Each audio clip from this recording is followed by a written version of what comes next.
অনেকেই স্বপ্ন দেখে সফল হওয়ার, কিন্তু খুব কম মানুষই সেই স্বপ্নের জন্য কষ্ট করতে রাজি হয়। সকালে যখন অ্যালার্ম বাজে, তখন বেশিরভাগ মানুষ আবার ঘুমিয়ে পড়ে। কিন্তু যারা সফল হয়, তারা সেই সময়টাকেই কাজে লাগায়। তারা জানে আজকের একটু কষ্টই ভবিষ্যতের বড় একটা সাফল্য। বন্ধুরা যখন ঘুরতে যায়, তখন তারা বই নিয়ে বসে, কারণ তারা জানে এই সময়টা আর কখনো ফিরে আসবে না। প্রতিদিন একটু একটু করে এগোতে থাকো, প্রতিদিন পূর্বের তুমিকে হারিয়ে ফেলো। একদিন সেই ছোট ছোট চেষ্টাগুলি তোমাকে অনেক দূরে নিয়ে যাবে।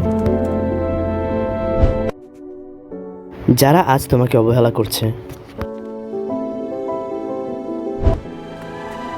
একদিন তারাই বলবে তুমি সত্যি সত্যিই পেরেছো।